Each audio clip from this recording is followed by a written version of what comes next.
My mother kept locking me out of my own room. I locked her out of my life. I was 23 and living at home while finishing my degree.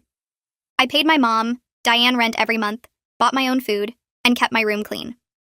My dad, Paul, traveled for work, so it was mostly just me and Diane in the house during the week. I worked part-time at a pharmacy and went to classes during the day, so I had a pretty normal schedule. Everything was fine until Diane started getting weird about my room. It started small, where she'd go in when I was at work to tidy up, even though nothing needed tidying. I'd come home and find my desk reorganized or my closet rearranged. I asked her to stop, and she said she was just helping. Then I started noticing things missing. Nothing major at first, just little stuff like hair ties or pens or the good phone charger. I'd find them later in Diane's room or the kitchen junk drawer. When I confronted her, she said I must have left them there myself. One day I came home from class early and found my bedroom door locked from the outside with a padlock. Diane had installed a latch while I was gone and locked it. I called her and she said she was at the store and would be home in an hour. I had to sit in the hallway and wait to get into my own room that I paid rent for. When Diane got home, she unlocked it and said she was protecting my belongings while doing housework, so nothing would get damaged. I told her that made no sense and to take the lock off. She said it was her house and she'd do what she wanted for security. The locking got worse from there. If I took too long in the bathroom, she'd lock my room. If I didn't answer her text fast enough, she'd lock my room.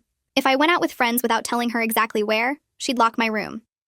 I'd come home from 8-hour shifts at the pharmacy and have to beg her to unlock the door so I could change clothes. Sometimes she'd make me wait while she finished watching her show. Paul came home one weekend and I told him what was happening. He saw the padlock and asked Diane about it. She told him I'd been bringing strangers to the house and she needed to protect our valuables. That was a complete lie, but Paul believed her because why would she make that up? He told me to be more responsible and went back to his business trip. My brother Jake lived 2 hours away, and when I told him, he said Diane was probably going through menopause and to give her space. My Aunt Carol said I should be grateful to have somewhere to live and not complain about small inconveniences. Nobody thought it was weird that my mother was locking me out of the room I paid for. The worst part was when Diane started using the lock as punishment for anything she didn't like. I didn't want to watch a movie with her, locked out for the night. I said I was too tired to cook dinner, locked out until morning. I forgot to pick up her prescription, locked out for 2 days. I had to sleep on the couch and keep my work clothes in my car. She'd stand at the top of the stairs watching me try to get comfortable on the too small sofa and say I could have my room back when I learned respect. That's when I decided to give Diane a taste of her own medicine. I started with the bathroom. While Diane was at her book club, I installed a lock on the main bathroom door from the inside. The next morning, when Diane went to use it after I left for class, she couldn't get in. She had to use the gross half bath in the basement that hadn't been cleaned in months. She called me screaming, and I said I was protecting the bathroom supplies from damage. When I got home, I unlocked it for 5 minutes, then locked it again. Diane had to ask permission every time she needed the bathroom. Next was the kitchen. I bought a bike lock and ran it through all the cabinet handles while Diane was sleeping. She woke up and couldn't access any dishes, pans, or food. I told her I was securing our valuables like she taught me. She had to eat cereal from a mixing bowl she found in the garage. When she complained to Paul on the phone, I told him she was being dramatic about a small inconvenience. He told her to work it out with me. Then came the big move. Diane left for her sister's birthday weekend and gave me a list of chores to do while she was gone. Instead, I changed every single lock in the house except my bedroom. I sit on the couch Sunday evening checking my phone every few minutes. The new locks are installed on every door except my bedroom, and my heart pounds hard in my chest. Part of me feels satisfied about what I did while Diane was gone. Part of me feels sick with nerves about what's going to happen when she gets home. I installed deadbolts on the front door, back door, and basement door. I put keyed locks on the bathroom door, the kitchen pantry, and even the little cabinet where the thermostat sits. Every lock I installed felt like justice for all the times she made me wait in the hallway. Every turn of the screwdriver felt like taking back control. But now that it's done and she's about to come home, my hands won't stop shaking. I keep rehearsing what I'll say when she can't get her key to work. I'll use her exact words back at her about protecting valuables and securing the house. I check my phone again. She texted an hour ago saying she was leaving her sister's place. She should be pulling in any minute now. I get up and look out the front window at the empty driveway. The sun is setting and the street lights are starting to come on. I sit back down, stand up again, walk to the kitchen and get a glass of water even though I'm not thirsty. My phone buzzes and I jump. It's just a notification from some app. I silence my phone and put it face down on the coffee table. Then I pick it up again to check the time. 8 o'clock. She should definitely be home by now unless she stopped somewhere. Headlights sweep across the living room wall and I freeze. Diane's car pulls into the driveway and I watch through the window as she gets out. She's carrying her overnight bag and her purse. She looks tired from the drive. She walks up to the front door and I hear her keys jingle as she tries to unlock it. The key goes in but won't turn. She jiggles it. Tries again. I can hear her muttering something from inside. She pulls the key out and looks at it like maybe she grabbed the wrong one. She tries it again, harder this time. Nothing happens. She starts going through all her keys one by one, trying each of them in the lock. I watch her face change through the window next to the door. First confused, then annoyed, then something clicks and she understands what happened. Her head snaps up and she looks directly at the window where I'm standing. Her face goes from annoyed to absolutely furious in about 2 seconds. She starts pounding on the door. I take a deep breath and walk over slowly. My legs feel wobbly, but I make them move. I unlock the door from inside and open it, but I don't move out of the doorway. I just stand there blocking the entrance. Diane's face goes through about 5 different expressions in the span of 3 seconds. Confusion because I'm blocking the door. Understanding as she realizes what I must have done. And then pure rage that makes her whole face turn red. She opens her mouth and I know she's about to start yelling, so I speak first. I tell her calmly that I was protecting our valuables while she was away, just like she taught me. I use her exact words from when she first started locking my room. The ones about keeping things secure during housework. Her mouth closes, opens again. She demands to know what I did to her house. Her voice is shaking with anger. I stay calm and repeat that I was just following her example about home security. She tries to push past me into the house, but I don't move. I tell her she can come inside when she learns some respect. Those are her words too, the ones she used when she made me sleep on the couch. Diane's face goes from red to almost purple. She starts screaming about calling the police, about having me arrested for changing the locks on her property, about how I have no right to lock her out of her own house. Her voice gets louder with every word until she's practically shrieking. A dog starts barking somewhere down the street. I feel my stomach clench up tight, but I keep my voice level. I explain that she can come inside. I'm not actually trying to keep her out forever. I just wanted her to see how it feels. She tries to shove past me again, harder this time, and I have to brace myself against the doorframe. I tell her she can have access when she asks nicely, just like she always made me do. That makes her even madder somehow. She gets right up in my face and screams that this is her house, her name is on the deed, and she's calling the police right now to have me removed. She fumbles for her phone in her purse, hands shaking with rage. I watch her try to unlock her phone, but her hands are trembling so bad she keeps missing the buttons. Finally, she gets it open and starts dialing. I step aside from the doorway. She freezes mid-dial and looks at me suspiciously. I gesture for her to come in. She pushes past me roughly, shoulder checking me as she goes by and storms into the house. I close the front door behind her and lock it. Diane drops her overnight bag on the floor and goes straight for the bathroom. I hear her try the handle and then rattle it when it doesn't open. She comes back to the living room where I'm standing. She tries the kitchen next, pulling on cabinet handles that won't budge because of the bike lock I threaded through them. She yanks on the pantry door, tries to open the thermostat cabinet. Each locked door makes her angrier. She goes upstairs and I hear her trying door handles up there too. I put locks on the linen closet and the hall closet. She comes thundering back down the stairs. Her face is streaked with tears now, angry tears, and she's breathing hard. She demands I give her the keys right now. I sit down on the couch and take out my key ring. I jingle it a little. I tell her I'll give her bathroom access for 5 minutes if she asks nicely. Just 5 minutes like she used to give me.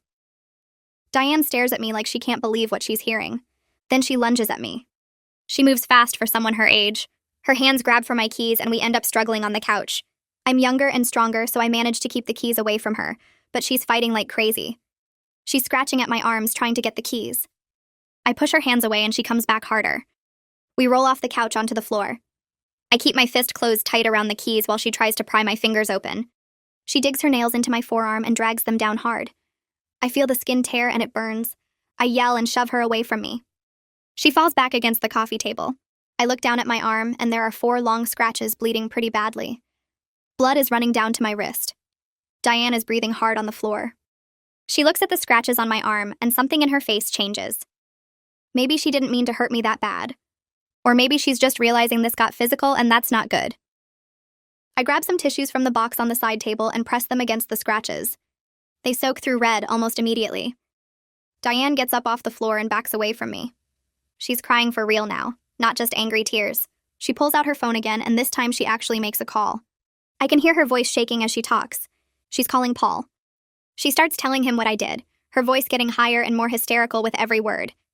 I can hear him saying something on the other end, but I can't make out the words. Diane is talking over him, telling him I changed all the locks and attacked her, and she needs him to come home right now. She's pacing back and forth in the living room, gesturing with her free hand even though he can't see her. I'm still sitting on the floor holding tissues to my bleeding arm. Paul must be trying to calm her down because she keeps interrupting him to say no. You don't understand. She's lost her mind. She keeps saying he needs to come home right now. This second. She can't stay here alone with me. I hear Paul's voice get louder through the phone. Diane stops pacing. She listens for a minute. Her face crumples. She tells him that's not good enough. He needs to come home tonight. Paul says something else and Diane starts crying harder. She lowers the phone from her ear. She tells me through tears that Paul is catching a flight home tomorrow morning, that he told her to just go to bed and deal with this then. She looks at me like she's expecting me to feel bad for her. I don't say anything. I just press fresh tissues against my arm. Diane wipes her face with the back of her hand. She demands I give her all the keys right now. She holds out her hand like she expects me to just hand them over. I look at her outstretched hand. Look at my bleeding arm. Look back at her face. I tell her I'll give her bathroom access for 5 minutes if she asks nicely. I say it the exact same way she used to say it to me. Diane's hand drops. Her face goes from sad to angry again in a split second.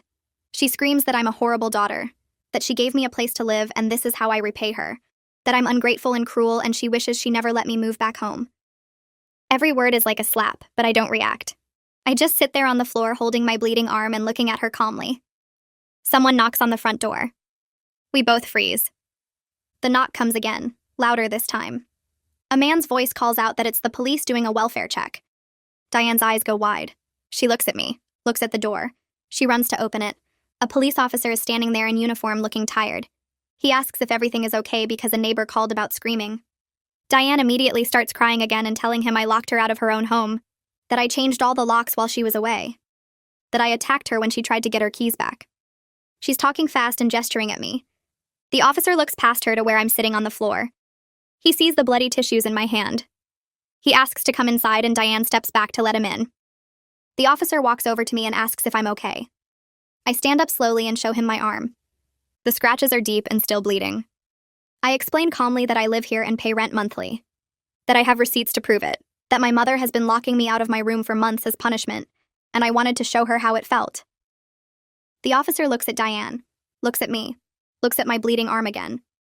He asks if I need medical attention. I tell him no, it's just scratches, I'll clean them up. He asks Diane if what I said is true about locking me out of my room. Diane starts to say that's different, it's her house, but the officer holds up his hand. He looks exhausted. He tells us this is a civil matter, not criminal, that we need to work this out like adults. He says if he has to come back here tonight, someone is going to jail for disturbing the peace. He looks at both of us like he's waiting for one of us to argue. Neither of us says anything. The officer sighs.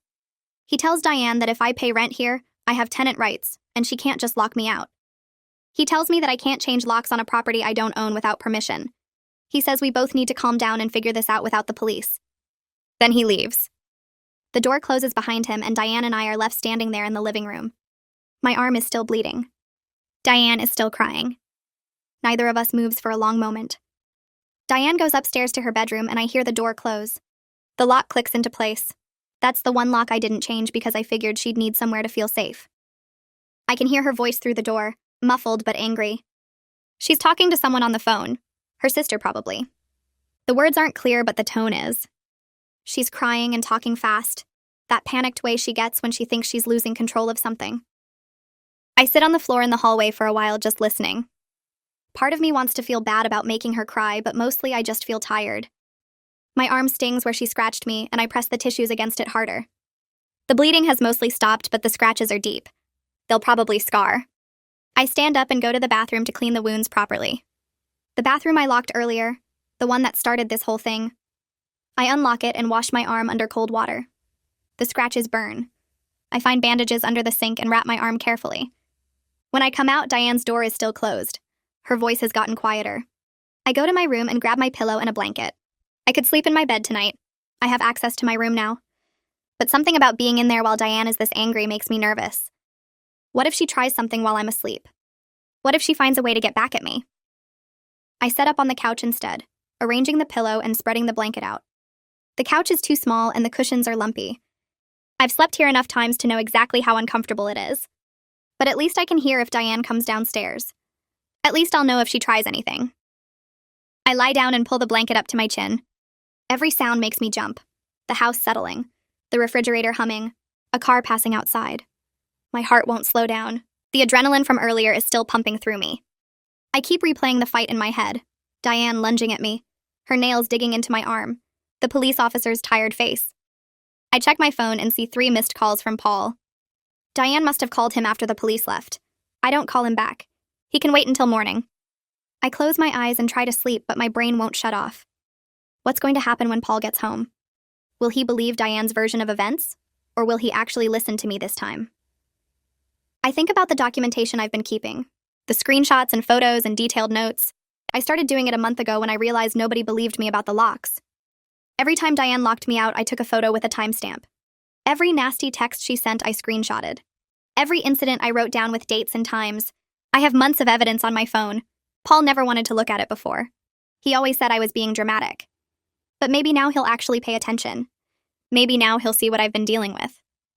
I must fall asleep eventually because I wake up to someone pounding on the front door. Sunlight is coming through the windows. My phone says it's 8 in the morning. The pounding continues. I get up and my whole body aches from sleeping on the couch. I open the door and Paul is standing there looking exhausted. His eyes are red. His suit is wrinkled. He must have taken a red-eye flight. He pushes past me into the house without saying anything. Diane comes down the stairs in her bathrobe. Her eyes are puffy from crying. Paul looks at both of us and his jaw is tight. He drops his suitcase on the floor. He wants an explanation. Now. From both of us. Diane immediately starts talking. Her voice is high and shaky. She tells Paul that I went crazy while she was gone. That I changed all the locks in the house and wouldn't let her in. That I attacked her when she tried to get her keys. That the police had to come. She's talking fast and making me sound completely unhinged. She says I've been acting strange for weeks. That she's worried about my mental health. That she thinks I might be on drugs. Paul's face gets darker as she talks. He looks at me like he's waiting for my explanation. Like he's already decided Diane is telling the truth. I pull out my phone. I don't say anything. I just open my photos and hand him the phone. He looks confused for a second, then starts scrolling. The first photo is from 2 months ago. The padlock on my bedroom door with a timestamp. Paul's finger swipes to the next photo. Another padlock photo from a different day. He keeps scrolling. Photo after photo of that padlock. Different timestamps. Different days. Different weeks. His face starts to change. I watch him scroll through months of evidence. Screenshots of Diane's texts telling me I can't have my room back until I apologize. Photos of me sitting in the hallway waiting to get in. A detailed note I wrote about being locked out for 2 days after forgetting her prescription. Paul sits down on the couch heavily. He's still scrolling. His face has gone pale. Diane is standing at the bottom of the stairs watching. She realizes what he's looking at. She starts talking again. She says I manipulated those photos somehow. That I'm lying about what happened. That I probably staged everything. Paul holds up his hand without looking at her. He keeps scrolling through my phone. There are over 100 photos and screenshots. Months of documentation. Every single time she locked me out. Every nasty text. Every incident recorded with dates and times. Paul finally looks up at me. His voice is quiet. He says he had no idea it was this bad. Diane told him I was exaggerating for attention. That I was being dramatic about small things. He believed her because why would she lie about her own daughter? Diane starts crying again. She says I'm manipulating him. That the photos don't tell the whole story. That she was just trying to protect the house. Paul tells her to stop. His voice is sharp. He says the photos don't lie. He can see the timestamps. He can see the dates. This has been going on for months and he ignored it. Diane sits down on the stairs and puts her face in her hands. She's sobbing now. Paul looks at me and then at her and then back at me. He says we need to talk about this. All 3 of us. Right now. We spend the next 3 hours in the most uncomfortable family meeting of my life. Paul sits between us on the couch trying to mediate. Diane keeps insisting she had every right to control access to rooms in her house. That it's her property and she can do what she wants. I argue that I pay rent here. That I'm a tenant with legal rights. That she can't just lock me out whenever she feels like it. Paul tries to find middle ground, but there isn't any. Diane won't admit she did anything wrong. She keeps saying she was protecting our valuables. That I was being disrespectful. That she needed to teach me a lesson. I show Paul more evidence on my phone. Text messages where Diane said I couldn't have my room back until I learned respect. Photos of me sleeping on this couch with timestamps. A log of every single time she locked me out over the past 4 months. Paul looks more and more tired as the conversation goes on. Finally, he suggests I should move out if I'm this unhappy. The words hit me like a slap. After everything I just showed him, after months of documentation, he still thinks I should be the one to leave. But then I realize he's not taking sides. He's trying to find a practical solution. A way to end this without anyone admitting they were wrong. I tell him I've been looking at apartments. I need first month's rent, last month's rent, and a security deposit. I don't have that much saved yet. Diane perks up immediately. She offers to waive my last 2 months of rent if I leave right away. Her voice is eager, almost excited. It's clear she wants me gone more than she wants to win this fight. That hurts worse than anything else. Worse than the locks. Worse than the scratches on my arm. My own mother is so desperate to get rid of me that she'll pay me to leave. I tell them I need at least 6 weeks to find a place and save enough money. Paul nods. He says that's reasonable. Diane starts to protest, but Paul cuts her off. He says if she can't handle 6 weeks of living together peacefully, then she can stay with her sister instead. Diane closes her mouth. We reach an awkward agreement. I'll give Diane keys to all the locks I changed. She'll remove the padlock from my bedroom door permanently. Paul makes us both promise no more retaliation from either side. No more locks, no more fights. Just 6 weeks of coexistence until I can move out. Diane agrees, but she won't look at me. I agree, and hand over the keys I had made. Paul takes the padlock off my bedroom door himself and throws it in the garage trash. Nobody says anything else. Diane goes back upstairs. Paul goes to take a shower. I sit on the couch staring at my bandaged arm and wondering how my family got this broken. The next morning, I wake up on the couch with a stiff neck and go straight to my room without looking for Diane. I hear her moving around upstairs, but she doesn't come down. I get ready for my shift at the pharmacy and leave through the front door without saying goodbye. The house feels like a minefield where we're both trying not to step on each other. I work my full 8 hours and come home to find Diane's car in the driveway, but all the lights off downstairs. She's hiding in her room, and I'm fine with that.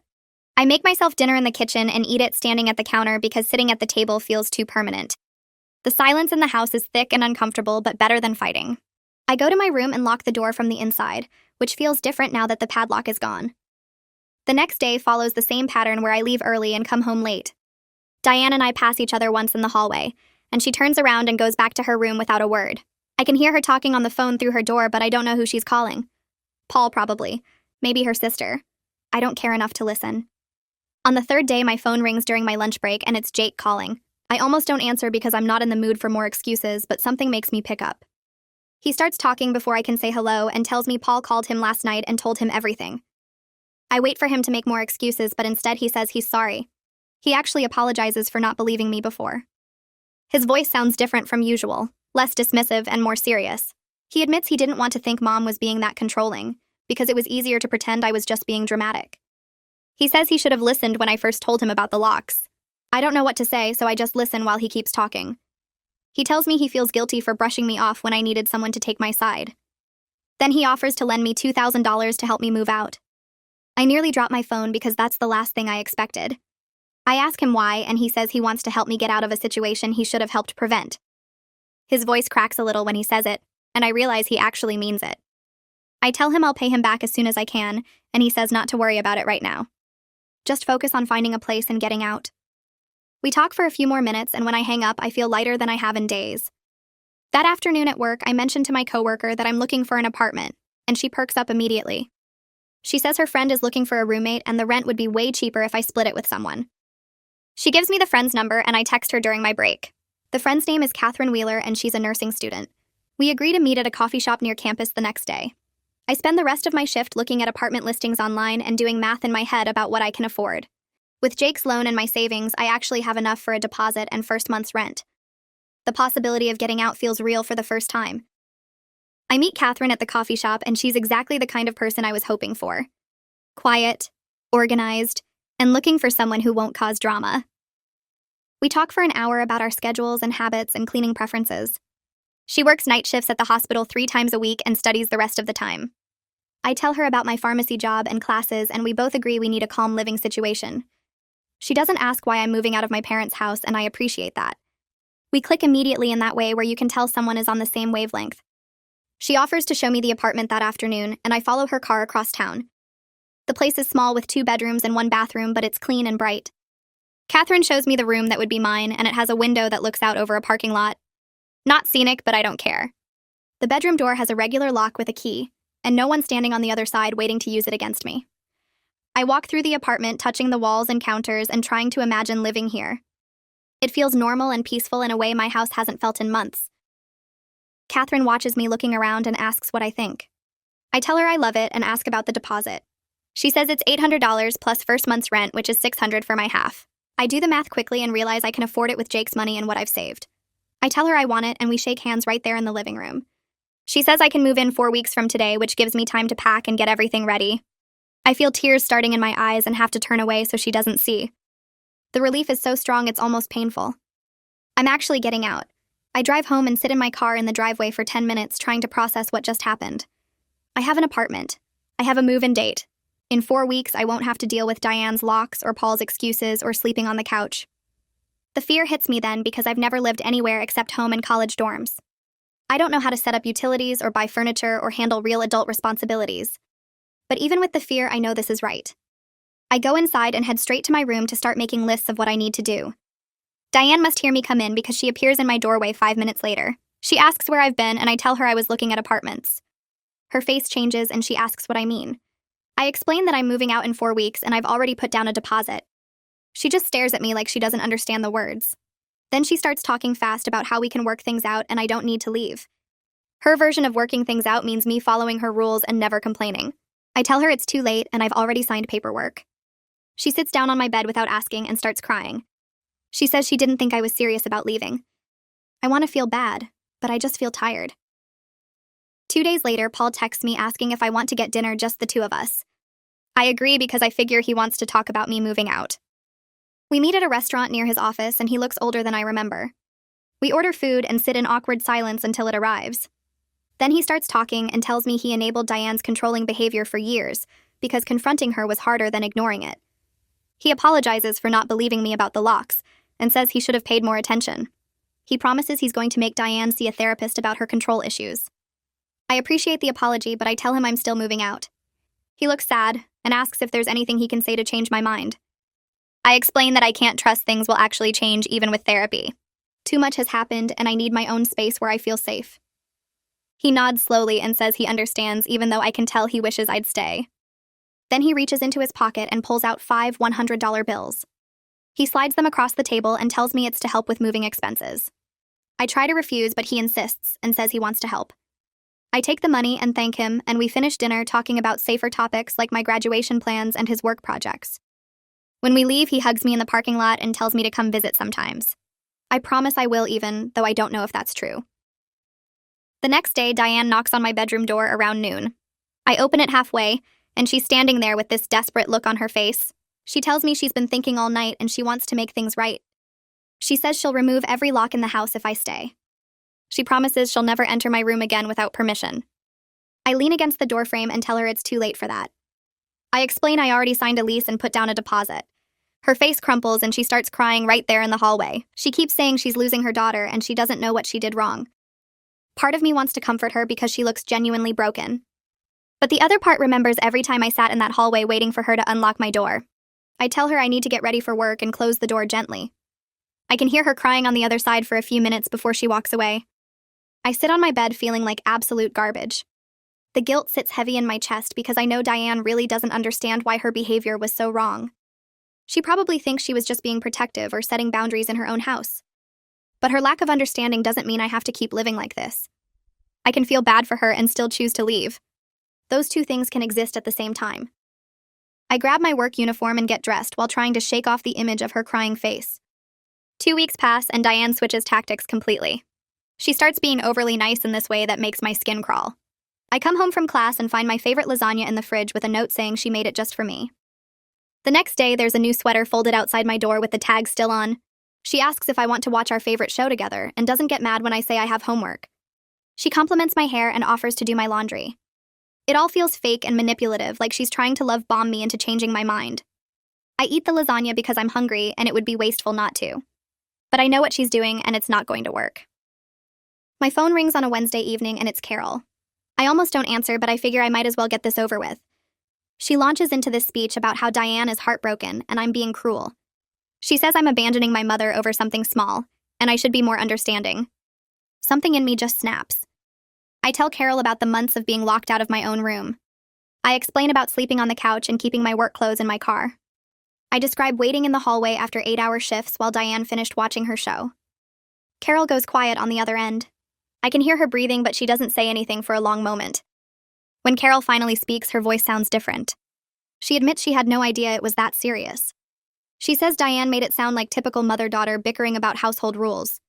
She apologizes for not listening to me before and offers to talk to Diane about getting professional help.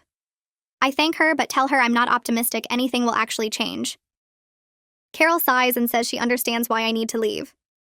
We talk for a few more minutes about the apartment and my graduation plans. It feels good to have someone finally believe me. I start packing my stuff slowly over the next 2 weeks. I pack a box or two each night after work. Diane appears in doorways watching me with this sad expression that makes me want to scream. She doesn't say anything, just stands there looking wounded. Every time I start to feel guilty, I force myself to remember specific moments. Sitting in the hallway, sleeping on the couch, begging for access to my own room. The memories harden my resolve and I keep packing.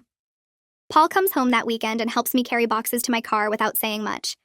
I can tell he feels guilty about how everything turned out. He loads a box of books into my trunk and asks if I'll come over for dinner sometimes after I move. I promise I'll try to. He nods like that's enough. He makes me swear not to cut them completely out of my life. I tell him I won't, and I mean it, even though I don't know what our relationship will look like going forward. Moving day arrives and Jake drives up in his truck to help.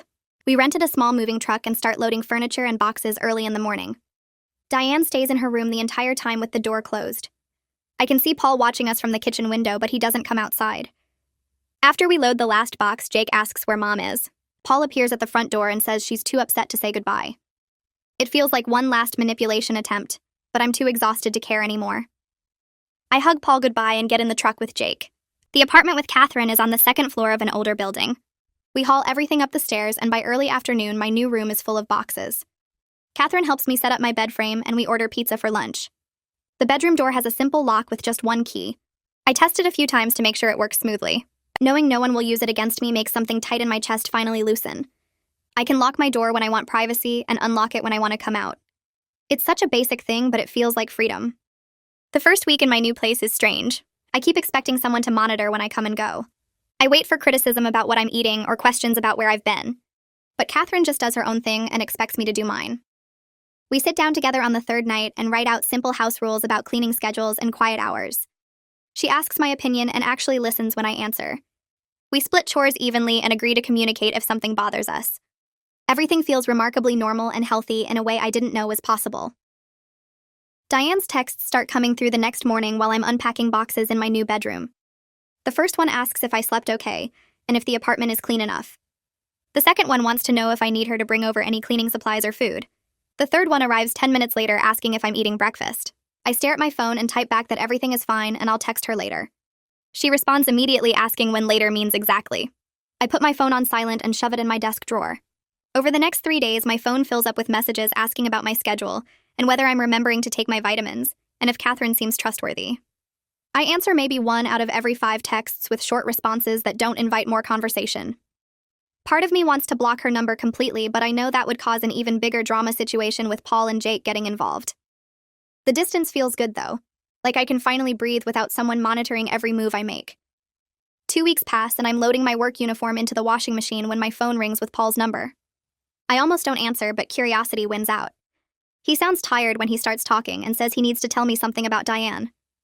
My stomach tightens because I assume she's found some new way to make my life difficult even from a distance. But Paul surprises me by saying Diane agreed to start seeing a therapist. He explains that he told her he'd stay in hotels during his home visits if she didn't get professional help for her control issues. I lean against the washing machine and process this information while Paul keeps talking about how he should have done this years ago. I tell him I'm glad he's setting boundaries, but I don't believe therapy will magically fix someone who spent months locking me out of my own room. He gets quiet and admits he understands my doubt, but asks me to give it some time. We hang up after a few more minutes of awkward conversation, and I finish starting my laundry. The news about therapy doesn't change anything for me because I've already made my escape and I'm not going back. My last semester of classes becomes so much easier without the constant stress of wondering what I'll come home to. I sit in my pharmacology lecture taking notes and actually absorbing the information, instead of being distracted by anxiety about whether Diane locked my room again. My study sessions with classmates happen at coffee shops and the library without me needing to rush home before Diane decides I've been gone too long. I take my midterm exams and get better grades than I've gotten in 2 years. At work, the pharmacy manager comments that I seem more focused lately and asks if something changed in my life. I just smile and say I moved to a better living situation. She nods like she understands without needing details. The mental space that opens up from not being in constant conflict with Diane feels huge, like I was carrying around a backpack full of rocks that I finally got to put down. I catch myself relaxing in ways I didn't even realize I'd stopped doing, like listening to music without keeping one ear out for Diane's footsteps, or taking long showers without worrying about getting locked out as punishment. Catherine and I develop an easy friendship over the next few weeks as we figure out our living rhythm together. She studies for her nursing exams at the kitchen table while I work on my pharmacy assignments, and we quiz each other on drug interactions and medical terminology. One evening, she looks up from her textbook and mentions that I seem way calmer than when we first met at the coffee shop. I think about it and realize she's right, that I was carrying tension in my shoulders and jaw that I didn't even notice until it started releasing. She asks if things were really bad at home, and I give her the short version about the locks and the control issues. Catherine's eyes get wide, and she says, "That sounds like abuse, not just strict parenting." The word abuse catches me off guard because I'd been thinking of it as conflict or dysfunction, but not using that specific label. We talk for another hour about boundaries and family patterns while making dinner together. Having someone my age validate that Diane's behavior was wrong helps more than I expected it to. My phone buzzes with a text from Diane a month after moving out asking if she can take me to lunch. I stare at the message for a full minute, debating whether to ignore it or respond. Finally, I text back that I can meet her at a restaurant near campus on Saturday afternoon. She sends back 3 exclamation points and a smiley face, which feels weird given everything that happened. Saturday arrives and I drive to the Italian place we agreed on, getting there 5 minutes early so I can pick a table near the exit. Diane walks in wearing a nice blouse and makeup like she's trying extra hard to make a good impression. She sits down across from me and immediately starts talking about how much she's been learning in therapy. The way she phrases things sounds coached, like she practiced these lines with her therapist before coming. She apologizes for some of her behavior with the locks, and admits she took things too far sometimes. I wait for the but that I know is coming, and sure enough, she adds that she was just trying to keep me safe and protect the house. The justification makes my jaw tighten, but I keep my voice level. I tell Diane I appreciate the apology, but she needs to understand that what she did wasn't just overprotective parenting or taking things too far sometimes. I explain that locking me out of the room I paid rent for was a pattern of control and punishment that went on for months. She starts getting defensive and says I'm making it sound worse than it was, that she only used the lock when I was being disrespectful. I feel my frustration rising and remind her about the time she locked me out for 2 days because I forgot to pick up her prescription, about sleeping on the couch while she watched from the top of the stairs. Diane's face flushes and she looks down at her menu. The waiter comes over and we order food in stiff voices. The rest of lunch is awkward with long silences between attempts at neutral conversation about my classes and her book club. When the check comes, Diane insists on paying and I let her. We walk to the parking lot and she hugs me goodbye too tightly. I drive back to my apartment feeling drained, but also like maybe this was a tiny step towards something less awful than before. Paul calls me a few days later while I'm organizing my closet, and mentions that Diane is really struggling with the empty house now that I'm gone, and he's traveling so much. I sit down on my bed holding a stack of folded shirts and feel a small twist of sympathy in my chest, despite everything. He's not asking me to move back, but I can hear the guilt in his voice like he wants me to volunteer. I tell him I understand that she's lonely, but her loneliness doesn't excuse months of controlling behavior. Paul sighs and agrees that I'm right, that he's not asking me to sacrifice my peace of mind. We talk for a few more minutes about practical things like whether I need money for groceries or if my car is running okay. Before we hang up, he says he's proud of me for setting boundaries even though it made things harder for everyone. The comment catches me off guard because Paul usually avoids emotional conversations. I thank him and we say goodbye. After the call ends, I sit on my bed for a while thinking about how Diane's loneliness and control issues are connected, but that connection isn't my responsibility to fix. Jake shows up at my apartment the following weekend carrying coffee and pastries from the bakery near his place. I let him in and we sit at the small kitchen table while Catherine is out at her clinical rotation. He looks around at my room and the shared living space and tells me he's proud of me for getting out and setting boundaries with our parents. I wasn't expecting that and must look surprised because he laughs and says he's been doing a lot of thinking lately. Jake admits that our family has dysfunction issues that go way back beyond just Diane's recent behavior with the locks. He talks about how our parents' marriage has always been unbalanced with Paul gone so much, and Diane needing to control everything at home. Watching me stand up for myself has made him examine his own relationship with them and realize he's been making excuses to avoid conflict. We spend 2 hours talking about family patterns and how we both learned to just go along with whatever Diane wanted, because it was easier than fighting. Jake promises to have my back more going forward and not dismiss my concerns like he did with the menopause comment. I feel closer to my brother than I have in years. 2 months after moving out, I walk across the stage at my college graduation ceremony, wearing my cap and gown. I spot my family in the crowd as I receive my diploma. Paul, Diane, and Jake are all sitting together in the 4th row, and they stand up clapping when my name gets called. After the ceremony ends, I meet them outside where Diane immediately starts taking photos with her phone. She positions me in front of the college sign and snaps at least 20 pictures from different angles. Her behavior is almost normal, excited and proud like any parent at graduation. She doesn't make any comments about me moving back home or guilt trip me about leaving. Paul hugs me and says he knew I'd finish strong despite everything. Jake ruffles my hair like I'm still 12 and tells me I'm officially smarter than him now. We all go to dinner at a steakhouse near campus, and the conversation stays light and positive. Diane asks about my job at the pharmacy and whether they might offer me more hours now that I've graduated. I tell her they're already talking about a full-time position. She nods and says that's wonderful, without adding any criticism about my choices. At the end of the graduation dinner, Diane hands me a card with my name written in her careful handwriting. I open it at the table and find $200 cash inside along with a note on the card. The note says she's sorry for making my last year at home so difficult, and she hopes I can forgive her someday. The apology feels more real than the one at lunch a month ago, less coached and more from her actual feelings. I look up and Diane has tears in her eyes, but she's not making a scene or trying to manipulate the moment. I tell her thank you and that I appreciate the apology while being careful not to promise anything about the future of our relationship. Paul reaches over and squeezes Diane's hand, and I can see the relief on his face that this dinner didn't turn into another conflict. We finish dessert and say goodbye in the parking lot. I drive back to my apartment with the graduation card on my passenger seat, thinking about how this feels like progress even though I'm still maintaining firm boundaries about not moving back. The pharmacy manager calls me into her office 2 weeks after graduation and offers me the full-time position. She slides the paperwork across her desk and tells me the salary, which is more than I expected for my first real job out of college. I sign the forms right there and shake her hand, trying not to let my relief show too obviously on my face. Walking back to the prescription counter, I do the math in my head and realize I can actually afford my share of the rent without constantly checking my bank account or eating ramen every night. The stability feels weird after months of worrying about money on top of everything else with Diane. My coworker notices me smiling and asks what happened, and I tell her I just went full-time.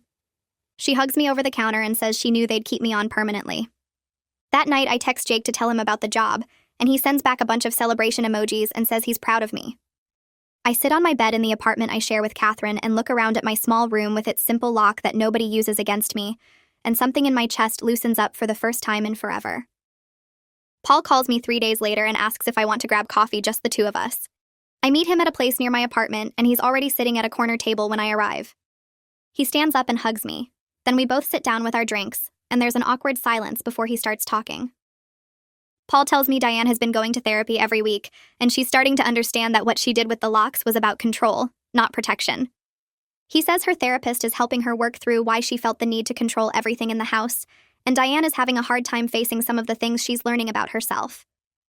I stir my coffee and don't say anything because I'm not sure what response he's looking for. Paul reaches across the table and touches my hand briefly, then pulls back and says he knows I had every right to move out, and he doesn't blame me. He thanks me for not cutting them off completely, for still answering their calls and coming to graduation.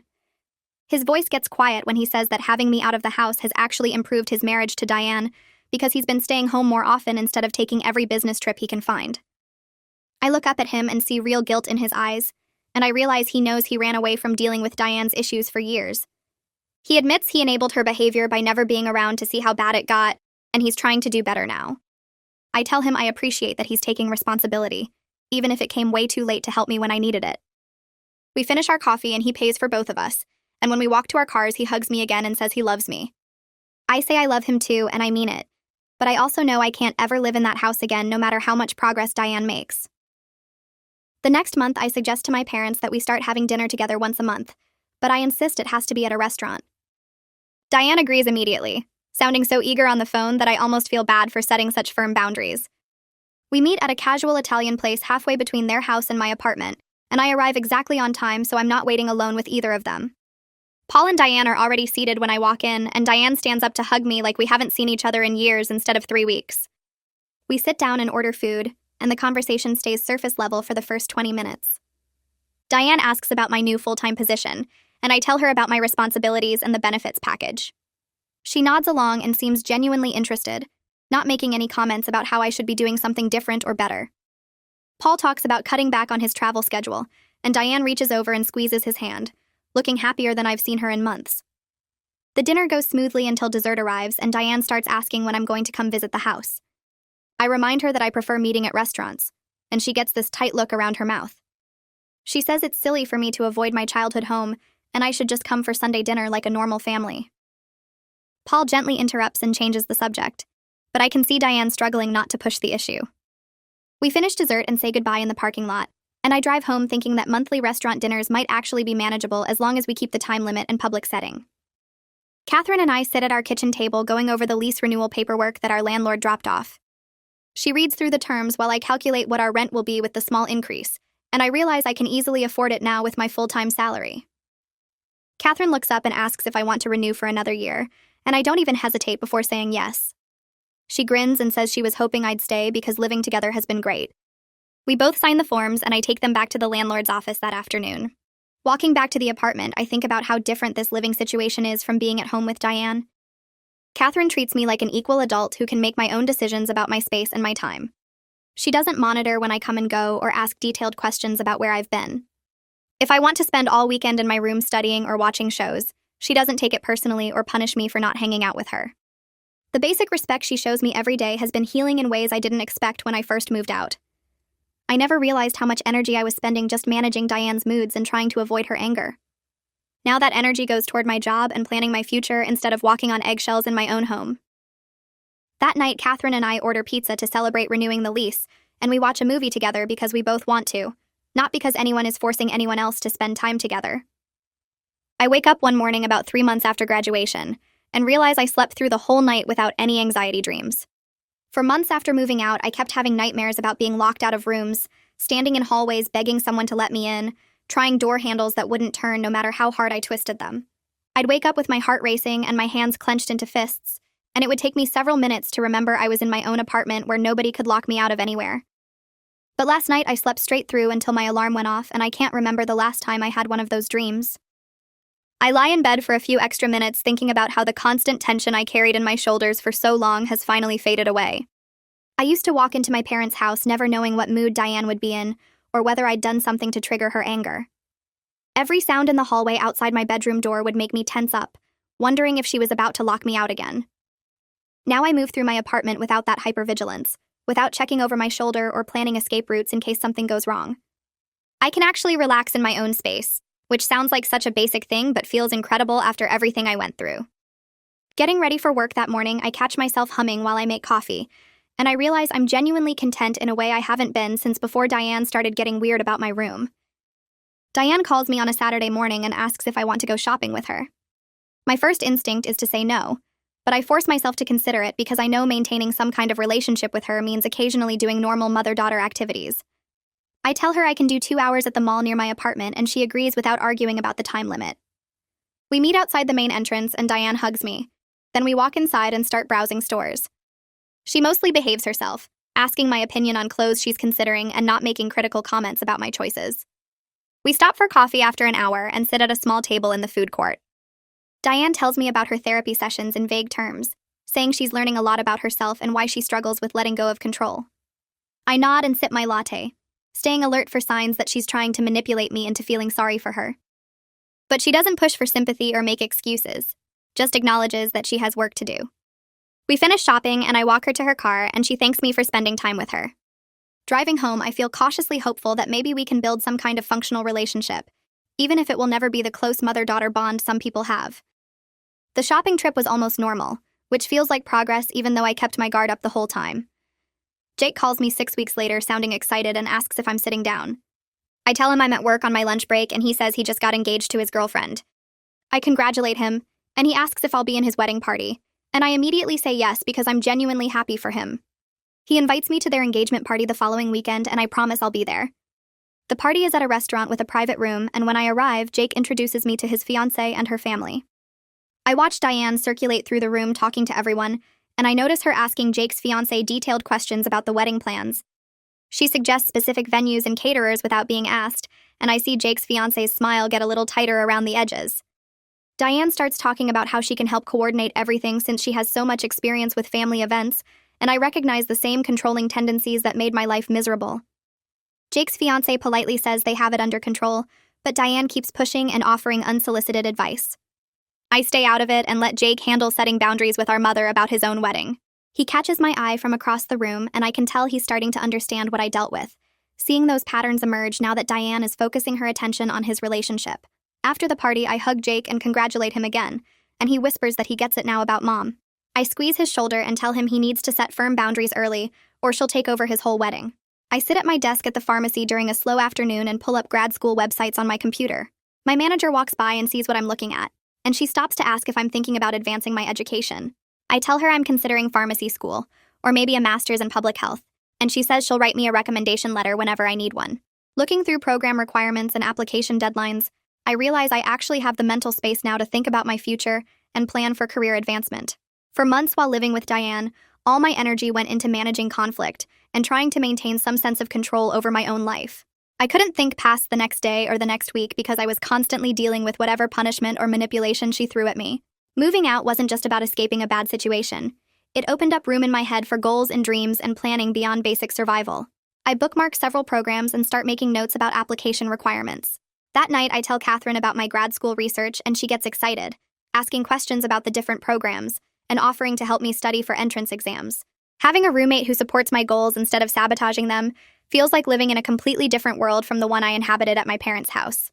Paul mentions during one of our monthly dinners that he's cutting back significantly on his business travel. He's negotiating with his company to work more from their local office and do video conferences instead of flying out for every meeting.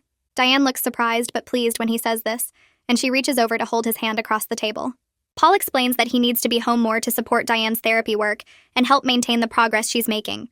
He also admits that his constant absence enabled a lot of the dysfunction in their marriage, and he's taking responsibility for being a better partner. I'm glad he's finally recognizing his role in everything that happened, but part of me wishes he'd figured this out years ago, when it might have prevented the whole lock situation. Still, better late than never, I guess. Diane talks about how much better their marriage is now that Paul is home more often, and I can see she's genuinely happier than she was when he was traveling constantly. Paul says having me out of the house forced him to confront issues he'd been avoiding, and while he wishes it hadn't taken such a crisis, he's grateful for the wake-up call. I don't really know what to say to that, so I just nod and finish my pasta. The dinner ends on a positive note, and I drive home thinking about how everyone in my family is supposedly doing better now, but it took me nearly destroying my relationship with my parents to get here. 6 months after moving out, I'm folding laundry in my bedroom, and I stop to really think about how different my life is now. I'm happier and healthier than I've been in years, sleeping through the night without anxiety dreams and going to work without dreading what I'll come home to. My relationship with my parents is far from perfect, and probably never will be, but it's manageable now that I have my own space and clear boundaries. Diane still occasionally slips into old patterns during our monthly dinners, trying to control or criticize, but I can shut it down and leave if I need to. Paul is making an effort to be more present and take responsibility for his part in the family dysfunction.